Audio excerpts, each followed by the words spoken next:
Hi friends, ಇವತ್ತಿನ ನಮ್ಮ R K Kembavi YouTube ಚಾನಲ್ನಲ್ಲಿ ಯಾವ ಒಂದು ವಿಶೇಷವಾದ ಟಾಪಿಕ್ ಬಗ್ಗೆ ವಿಡಿಯೋನ ಮಾಡ್ತಾ ಇದೀವಪ್ಪ ಅಂತಂದ್ರೆ, ಇನ್ನು ಮುಂದೆ ಗೃಹಲಕ್ಷ್ಮಿ ಯೋಜನೆಯ 2,000 ರೂಪಾಯಿಯನ್ನ ನೀವು ಪಡ್ಕೋಬೇಕಾಗಿತ್ತಪ್ಪ ಅಂತಂದ್ರೆ ನಿಮ್ಮ ಹತ್ರ ಪಿಂಕ್ ಕಾರ್ಡ್ ಇರಲೇಬೇಕು.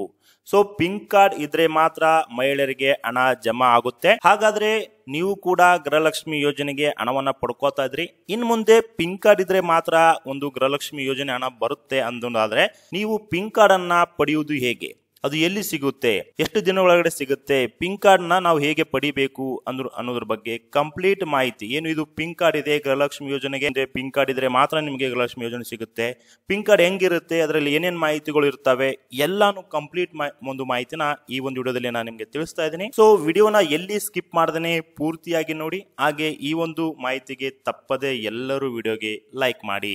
ಹಾಗೆ ಇದೇ ರೀತಿಯ ಸಾರ್ವಜನಿಕರಿಗೆ ಉಪಯೋಗ ಆಗುವಂತ ಮಾಹಿತಿಗಳು ಮತ್ತು ಸರ್ಕಾರದ ಎಲ್ಲಾ ಯೋಜನೆಗಳ ಮಾಹಿತಿಗಳು ನಮ್ಮ R K Kembavi YouTube channel ನಿಮಗೆ ದೊರೆಯುತ್ತವೆ. ಹೀಗಾಗಿ ಯಾರೆಲ್ಲ ಇನ್ನೂ ನಮ್ಮ ಚಾನಲ್ ನ ನೀವು ಸಬ್ಸ್ಕ್ರೈಬ್ ಮಾಡ್ಕೊಂಡಿಲ್ಲ ಅವರು ಇಲ್ಲಿ ಕೆಳಗಡೆ ಒಂದು ಸಬ್ಸ್ಕ್ರೈಬ್ ಅಂತ ಬಟನ್ ಇದೆ, ಅದರ ಮೇಲೆ ಕ್ಲಿಕ್ ಮಾಡಿ. ಹಾಗೆ ನಾವು ಹಾಕುವಂತ ಪ್ರತಿಯೊಂದು ವಿಡಿಯೋ ಕೂಡ ನಿಮಗೆ ಮೊದಲು ಬರಬೇಕಾಗಿತ್ತಂದ್ರೆ ಅಲ್ಲೊಂದು ಬೆಲ್ ಬಟನ್ ಇದೆ, ಅದರ ಮೇಲೆ ಕ್ಲಿಕ್ ಮಾಡ್ಕೊಂಡು ಆಲ್ ಅನ್ನೋ ಒಂದು ಆಪ್ಷನ್ ಮೇಲೆ ಸೆಲೆಕ್ಟ್ ಮಾಡ್ಕೊಳ್ಳಿ. ಹಾಗಾದ್ರೆ ಬನ್ನಿ ಶುರು ಮಾಡೋಣ. ಹೌದು ಫ್ರೆಂಡ್ಸ್, ನೀವು ಬಹಳ ಕೇಳಿರಬಹುದು ಗೃಹಲಕ್ಷ್ಮಿ ಯೋಜನೆಗೆ ಈಗ ಇನ್ ಮುಂದೆ ಹಣವನ್ನ ಪಡ್ಕೋಬೇಕಾಗಿತ್ತಪ್ಪ ಅಂತಂದ್ರೆ ಪಿಂಕ್ ಕಾರ್ಡ್ ಇರ್ಬೇಕಾಗ್ತದೆ. ಪಿಂಕ್ ಕಾರ್ಡ್ ಇದ್ರೆ ಮಾತ್ರ ನಿಮ್ಗೆ ಗೃಹಲಕ್ಷ್ಮಿ ಯೋಜನೆ ಹಣ ಸಿಗುತ್ತೆ ಇನ್ ಮುಂದೆ, ಇಲ್ಲಾಂದ್ರೆ ಸಿಗುದಿಲ್ಲ ಅಂತ ಬಹಳಷ್ಟು ಯೂಟ್ಯೂಬ್ ಅಲ್ಲಿ ನೋಡಿರ್ಬೋದು ಅಥವಾ ವೆಬ್ಸೈಟ್ ಅಲ್ಲಿ ನೋಡಿರ್ಬೋದು ಅಥವಾ ಸುತ್ತಮುತ್ತ ಎಲ್ಲರೂ ಹೇಳಿರ್ಬೋದು. ಹಾಗಾದ್ರೆ ನೀವು ಕೂಡ ಗೃಹಲಕ್ಷ್ಮಿ ಯೋಜನೆಯ ಪಿಂಕ್ ಕಾರ್ಡ್ ಅನ್ನ ಪಡೆಯುವುದು ಹೇಗೆ ಅಂತ ಯೋಚನೆ ಮಾಡ್ತಾ ಇದ್ರೆ ನೋಡಿ ಫ್ರೆಂಡ್ಸ್, ಮೊದಲದಾಗಿ ಪಿಂಕ್ ಕಾರ್ಡ್ ಹೇಗಿರುತ್ತೆ, ಅದ್ ನೋಡ್ಲಿಕ್ಕೆ ಹೇಗಿರುತ್ತೆ, ಅದರಲ್ಲಿ ಏನೆಲ್ಲ ಮಾಹಿತಿ ಇರುತ್ತೆ ಅಂತ ನೋಡಬಹುದು. ಇಲ್ಲಿ ಖುದ್ದು DCM ಅವರೇ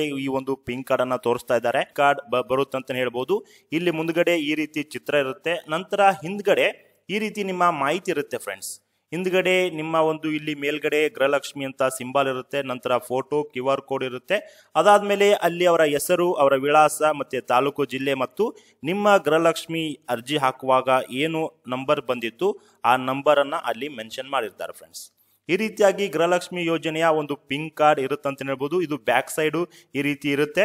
ಸೊ ಬ್ಯಾಕ್ ಸೈಡ್ ಅಲ್ಲಿ ಈ ರೀತಿ ಮಾಹಿತಿನ ನೀವು ಕಾಣಬಹುದಾಗಿದೆ ಫ್ರೆಂಡ್ಸ್. ಫ್ರಂಟ್ ಸೈಡ್ ಈ ರೀತಿ ನಿಮ್ಗೆ ಸಿಗುತ್ತೆ. ಹಾಗಾದ್ರೆ ಪಿಂಕ್ ಕಾರ್ಡ್ ಅನ್ನ ಪಡೆಯುವುದು ಹೇಗೆ, ಪಿಂಕ್ ಕಾರ್ಡ್ ಎಲ್ಲಿ ಸಿಗುತ್ತೆ ನೋಡಿ ಫ್ರೆಂಡ್ಸ್. ಸದ್ಯದ ಮಟ್ಟಿಗೆ ಪಿಂಕ್ ಕಾರ್ಡು ನೀವು ಎಲ್ಲಿ ಹೋಗಿ ಪಡೆಯುವಂತ ಅವಶ್ಯಕತೆ ಇಲ್ಲ. ಮನೆಗೆ ಅವರೇ ನಿಮ್ಮ ಮನೆ ಬಾಗಿಲಿಗೆ ಬರ್ತಾರೆ, ಸರ್ಕಾರದವರೇ ನಿಮ್ಮ ಮನೆ ಬಾಗಿಲಿಗೆ ಬರ್ತಾರೆ. ಅಂಗನವಾಡಿ ಕಾರ್ಯಕರ್ತರಾಗಿರ್ಬೋದು ಅಥವಾ ಸರ್ಕಾರದ ಯಾವುದಾದ್ರೂ ವ್ಯಕ್ತಿ ಆಗಿರ್ಬೋದು, ನಿಮ್ಮ ಮನೆ ಬಾಗಿಲಿಗೆ ಬಂದೇ ಅವರೇ ನಿಮ್ಗೆ ಪಿಂಕ್ ಕಾರ್ಡ್ ಅನ್ನ ಕೊಡ್ತಾರೆ. ಅವಾಗ ನೀವು ಕಾರ್ಡ್ ಅನ್ನ ಪಡಿಬಹುದು. ಆದ್ರೆ ನೋಡಿ ಫ್ರೆಂಡ್ಸ್, ಇಲ್ಲಿ ಯಾವುದೇ ರೀತಿಯಾಗಿ ಕಂಡೀಷನ್ ಇಲ್ಲ. ಕೇವಲ ಪಿಂಕ್ ಕಾರ್ಡ್ ಇದ್ರೆ ಮಾತ್ರ ನಿಮಗೆ ಗೃಹಲಕ್ಷ್ಮಿ ಯೋಜನೆ ಹಣ ಬರುತ್ತೆ, ಇನ್ ಮುಂದೆ ಬರುವುದಿಲ್ಲ ಅಂತ ಏನು ಕಂಡೀಷನ್ ಇಲ್ಲ ಫ್ರೆಂಡ್ಸ್. ಬಹಳಷ್ಟು ಯೂಟ್ಯೂಬ್ ಅಲ್ಲಿ ಹೇಳ್ತಾ ಇದ್ರು ಪಿಂಕ್ ಕಾರ್ಡ್ ಇದ್ರೆ ಮಾತ್ರ ನಿಮಗೆ ಬರುತ್ತೆ ಹಾಗೆ ಹೀಗಂತ. ಸೊ ಯಾವ ರೀತಿಯಾಗಿ ಆ ತರ ಇಲ್ಲ. ಪಿಂಕ್ ಕಾರ್ಡ್ ಇಲ್ಲದೆ ಇದ್ರೂ ನಿಮಗೆ ಗೃಹಲಕ್ಷ್ಮಿ ಯೋಜನೆ ಹಣ ಬರುತ್ತೆ. ಸೊ ಯಾರು ಎದುರುವಂತ ಅವಶ್ಯಕತೆ ಇಲ್ಲ, ಅವರೇ ನಿಮ್ಮ ಮನೆ ಬಾಗಿಲಿಗೆ ಬಂದು ಪಿಂಕ್ ಕಾರ್ಡ್ ಅನ್ನ ಕೊಡ್ತಾರೆ. ಸೊ ಹೀಗಾಗಿ ಅಲ್ಲಿ ತನ ವೇಟ್ ಮಾಡಿ. ಹಾಗೆ ಗೃಹಲಕ್ಷ್ಮಿ ಯೋಜನೆಯ ಎಲ್ಲಾ ಕಂತು ನಿಮ್ಗೆ ಯಾವ್ದಾದ್ರು ಪೆಂಡಿಂಗ್ ಇದ್ರೆ ಪೆಂಡಿಂಗ್ ಕಂತಿನ ಹಣ ಕೂಡ ಬರುತ್ತೆ, ಅಥವಾ 10ನೇ ಕಂತಿನ ಹಣ ಇದ್ರೂ ಕೂಡ 10ನೇ ಕಂತಿನ ಹಣ ವಿತೌಟ್ ಪಿಂಕ್ ಕಾರ್ಡ್ ಇಲ್ದೇನೆ ನಿಮ್ಗೆ ಬರುತ್ತಂತಾನೆ ಹೇಳ್ಬೋದು ಫ್ರೆಂಡ್ಸ್. ಸೊ ಯಾರಿಗೆಲ್ಲ ನಿನ್ನೆ ಮೊನ್ನೆ ಅಥವಾ ಇವತ್ತು ನಿಮ್ಗೆ ಗೃಹಲಕ್ಷ್ಮಿ ಯೋಜನೆಯ ಹಣ ಜಮಾ ಆಗಿದೆ ಅವರು ಕಮೆಂಟ್ ಬಾಕ್ಸ್ ಅಲ್ಲಿ ನಮಗೆ ಜಮಾ ಆಗಿದೆ ಅಂತ ತಿಳಿಸಬಹುದು ಫ್ರೆಂಡ್ಸ್. ಸೊ ಯಾವುದೇ ರೀತಿಯಾಗಿ ಎದುರುವಂತ ಅವಶ್ಯಕತೆ ಇಲ್ಲ, ಪಿಂಕ್ ಕಾರ್ಡ್ ಇಲ್ದೇನೆ ನಿಮಗೆ ಹಣ ಬರುತ್ತಂತಾನೆ ಹೇಳ್ಬೋದು. ಆ ಒಂದು ಮಾಹಿತಿ ಇರಲಿ ಅಂತ ನಾನು ನಿಮ್ಗೆ ತಿಳಿಸ್ಕೊಟ್ಟಿದ್ದೀನಿ. ಸೊ ಈ ಒಂದು ಮಾಹಿತಿಗೆ ತಪ್ಪದೇ ವಿಡಿಯೋಗೆ ಲೈಕ್ ಮಾಡಿ. ಹಾಗೆ ಎಲ್ಲಾ ನಿಮ್ಮ ವಾಟ್ಸ್ಆಪ್ ಗ್ರೂಪ್ಗಳಿಗೂ ಫ್ರೆಂಡ್ಸ್ಗಳಿಗೂ ಈ ಮಾಹಿತಿನ ಶೇರ್ ಮಾಡಿ ಫ್ರೆಂಡ್ಸ್. Thank you.